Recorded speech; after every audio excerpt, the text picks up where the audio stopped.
John Emil List was born on September 17, 1925 in Bay City, Michigan. John's parents were strictly religious, and he was raised in an environment where morals and ethics were purely based on religion. He was brought up to be painfully religious and moral. Although many of his friends were from secular backgrounds, he never compromised on his values. Born in a Lutheran household, religion was the center of his upbringing. Since it was a time of World War, John List was also to serve in the army to fight in the war. He had been a brave soldier throughout and served purposely in the army. Even during the war, he considered serving America as serving God. He would see religion in every aspect of life and would find a reason to justify it. After the war was over, he got enrolled in the University of Michigan. John was a blessed child, and since his childhood he was studious. He had a good grip on mathematics and would always get good grades in the subject. He opted for business administration as a subject for his bachelor's and excelled in it. He did his graduation with good grades and was lucky enough to get enrolled in the master's too. He did his master's in accounting and started a career in the corporate sector. After the university, when he decided to get married, everyone was astonished at his decision. He told his parents he wanted to marry a lady named Helen Morris Taylor. Helen was a widow. Not only this, but she also had a daughter from her previous marriage. His parents did not allow this, but they knelt before the will of their beloved son and allowed him to marry Helen. Since John was the dearest son of his parents, they spent a huge sum of money at his wedding and threw luxury parties in his honor. John and Helen got married in 1951. They spent a happy life together, and to the people of the outside world, they were an ideal happy family. They had 3 children, Patricia, John Gertrude, and Friedrich.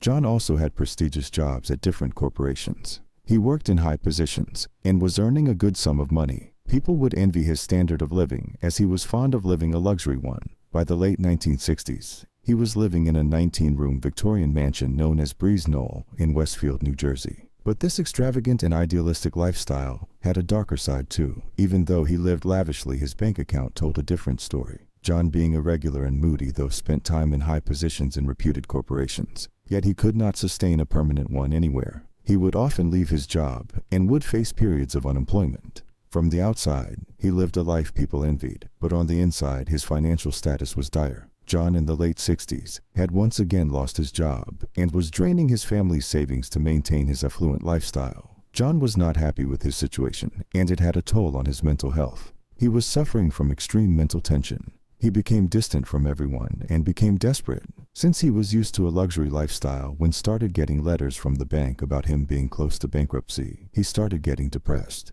Not only this was his only problem, the United States, the melting pot of the world, where people from all regions and backgrounds come and get along, but the culture was also evolving with time. John, being born and raised in a strictly religious household, held his values dear to him. He wanted his children to adopt them too. But since they were studying in an environment highly exposed to modern and secular influences, he could not afford the exploitation of his children's morals and ethics. He did not want his children to fail spiritually. These two problems of financial constraint and his children's exposure to secular values led him to countless sleepless nights and days of isolation. The only comfort zone was his wife Helen, whom he loved the most and who was always beside her. In this time of extreme tension, she was the only one to whom he would turn. Things changed drastically when he experienced changes in his wife's behavior. She suffered from syphilis, which had been contracted from her first husband. With time, it led her to erratic behaviors and severe health issues. This was his last resort. Helen had become an alcoholic with time, and this was unacceptable for John both socially and religiously. John's children were growing older and independent. He had not recovered from the trauma of his children's secular values when he was hit by another news. It was his elder daughter, Patricia, who did something that would be considered the last nail in the coffin. One day, as the family was having dinner, Patricia seemed a little nervous. She looked disturbed, and John noticed this. He asked Patricia about the issue that was bothering her, but she, knowing her father's nature, could not express it to him. She direly wanted to, but was afraid of her father's reaction. Helen and John both encouraged her to be open with her parents, and she said it. She said something that would make John do things nobody would have imagined. Patricia confessed that she had an interest in acting and had become involved in a drama at her school. John considered this as sinful, and this confession of his daughter made him even more concerned about the spirituality of his children already at risk. Caught up by the thoughts of being financially and spiritually doomed, he made a plan to save his family. A plan that would change his life. It would make him regret every breath of his life. Not so soon, but surely after a few years. It was November 9th, 1971. John had made a comprehensive plan to save the future of his family from being polluted by secular influences. It was a normal day. John had woken up to prepare the children for school. He made them breakfast, as per each one's liking. Helen was still in bed, while John was being extra nice today. He got the children off to school. That was when Helen came downstairs to the kitchen to prepare a morning coffee for her husband. He was used to and liked the coffee prepared by Helen. It was not only about the taste, but the gesture of love too. Helen also loved doing it for her beloved husband. Helen was busy in the kitchen preparing breakfast for the two of them, while John went outdoors to see the children off for school. Little did she know what was about to happen. While she was busy, she felt a cylindrical object at the back of her head. She was startled, but thought it was a prank played by John. Just as she was to move around, John fired the shot. Helen died in the instant. John dragged her body to the ballroom and placed the body precisely in a sleeping bag. After Helen, his next prey was his mother, Alma List. Alma was an 84-year-old widow who lived with him in his mansion on the 3rd floor. He went to visit his mother. The old lady was happy to see his son in her room. She thought he was here to spend some quality time with his mother. The old lady did not know about his intentions. Just as the door creaked open, the smile on Alma's face was faded by the weapon she saw in John's hands. Just as she was about to inquire about it, John fired the gun. The bullet hit old Alma above her left eye. It killed her instantly, even though she had nothing to do with his spiritual and financial crisis yet. He murdered her. He did it for a reason that will be explained later on. He could not move Alma's body down to the ballroom due to her age and weight. List was unable to physically move the body and left it in the room on the 3rd floor. He waited for hours in the house. He was not even haunted by the thought of what he had done and sat in the house waiting for his next prey. This would unfortunately be Patricia, his eldest daughter. Patricia, who was 16 at the time, was the first one to arrive from the school in the afternoon. John heard the school bus outside his house and waited for her at the door. The tired daughter, after a busy day at school, was happy to see her father receive her in the doorway. She greeted him and moved inside the house. Just as she closed the door, John shot her in the head. This killed her instantly. He then acted on his plan and shifted the body to the ballroom and put it inside a sleeping bag. Not so long after Patricia arrived, Friedrich, the 13-year-old and the youngest of his children. Just as he came home, he was welcomed by a bullet in the head fired by his father. He was also shifted to the ballroom and placed in a sleeping bag beside his mother and sister.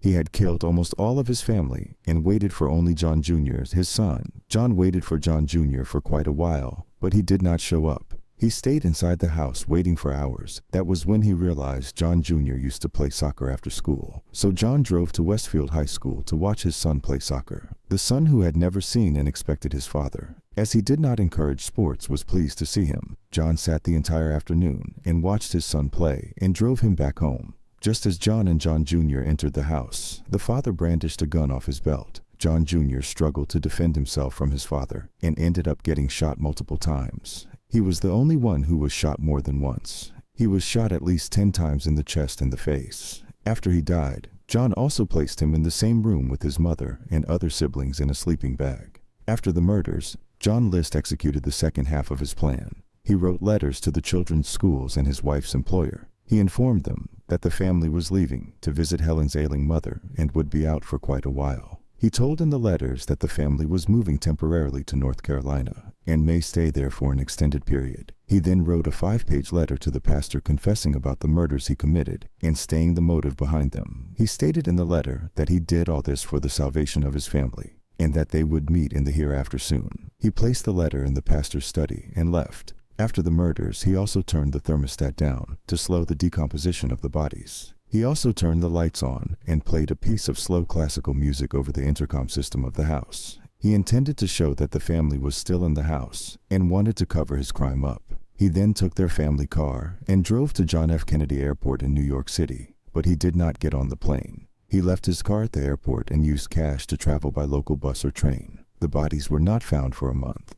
It was a month later that the neighbors noticed something unusual. They found it odd that the lights at the mansion were on all day and night continuously. Some of their lights even burnt out. Another thing was the suspicion of Patricia's music teacher, who was concerned since she had not heard about her in a while and even tried to contact the family, but was unsuccessful. The police were called for a welfare check. The innocent and concerned neighbors did not know what had happened in their neighborhood a month ago. It was on December 7th, 1971 that the police searched the house and found all the dead bodies from the ballroom, except for Alma's, which was found in the room on the 3rd floor. The police quickly got suspicious and immediately realized that John was missing. He became the prime suspect in this case. The police started the investigations and gathered good evidence, including the letters to the school and the employer. The confession letter to the pastor also was solid evidence to charge him with the murders. The police also analyzed their financial conditions, and the bank statements made it clear that the family was suffering from extreme financial constraints.